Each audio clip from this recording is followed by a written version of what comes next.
Kuptimet e lutjes në Kuranin e Shenjtë. Fjala dua në gjuhësi ka kuptimin e kërkesës të thirrjes. Në Kuranin e Shenjtë, fjala dua përmendet me kuptime të ndryshme. Së pari, thirrje, siç thuhet në ajetin 61 të surës Ali Imran, ku citohet: "Atyre që të kundërshtojnë ty për çështjet e Isait, pasi të ka ardhur njohuria, thuaj ju: e jeni t'i thërrasin bijet tanë dhe bijet tuaj, gratë tona dhe gratë tuaja, veten tonë dhe ju vetë, pastaj të lutemi që mallkimi i Allahut t'i kudas gënjeshtarët." Ka raste që si fjala thirrje, nidaun, ashtu edhe fjala duaun, ndodhen në një vend siç shihet në ajetin 171 të surës Bekare, i cili thotë: "Mohuesit i shëmbëllejnë kafshëve, të cilat, kur i thërret dikush, dëgjojnë vetëm thirrje e zë, por s'kuptojnë asgjë. Ata janë të shurdhët, me mecë dhe të verbër, e nuk kuptojnë asgjë." Së dyti, kërkesë siç thuhet në ajetin 18 të surës Fatir, ku citohet: "Asnjë shpirt i ngarkuar nuk të mbartë barrën e tjetrit. Nëse i ngarkuar i rënd kërkon diçka që t'ja mbartë, nuk t'i merret asgjë nga barra, edhe sikur t'i jetë i afërt.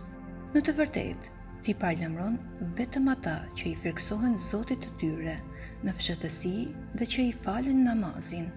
Kush e pastron veten nga gjunahet, në të vërtetë e ka për dobinë e vet, ndërsa kthimi është tek Allahu." Së treti, thënie, siç thuhet në ajetin 5 të surës Araf, ku citohet: "Kur ju erdhi dënimi, thënia e tyre e vetme ishte: ne kemi qenë vërtet të padrejtë." Së katërti, adhurimi, siç thuhet në ajetin 14 të surës Kaf, ku citohet: "Ne u forcuam zemrat e tyre kur u ngritën e thanë: Zoti ynë është Zoti i qiejve dhe i tokës. Ne nuk të adhurojmë asnjë Zot tjetër përveç Ti, sepse atëherë do të thoshim një gënjeshtër të madhe." Së pesti, ndihmë, siç thuhet në ajetin 23 të surës Bekare, ku citohet: "Nëse ju dyshoni në atë që ja kemi zbritur robit ton, Muhamedit, paqja dhe bekimi i Allahut qoftë mbi të dhe mbi familjen e tij të nderuar, atëherë hartoni një sure të ngjashme me atë që ja kemi shpallur atij.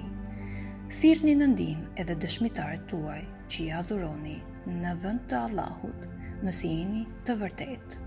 Së gjashti, nxitje për të vepruar diçka, siç thuhet në ajetin 5 të surës Nuh, ku citohet: "Ai tha: o Zoti im, unë e nxita popullin tim natë e ditë." Pra e nxita për të adhuruar një Zot të vetëm. Ndërsa në termologjinë fjala dua ka kuptimin e të kërkuarit e të ultit nga i larti, me nënshtrim dhe bindje. Kur robi i lutet Zotit të tij, kjo do të thotë se i kërkon vazhdimisht ndihmë atij për gjithçka. Allahu i madhëruar thot në Kuranin e Shenjtë: "Zoti juaj ka thënë: Lutuni mua se do t'ju përgjigjem. Me të vërtetë, ata që tregohen mendimëdhenj e nuk duan të më adhurojnë, do të hyjnë në xhehenem të poshtëruar."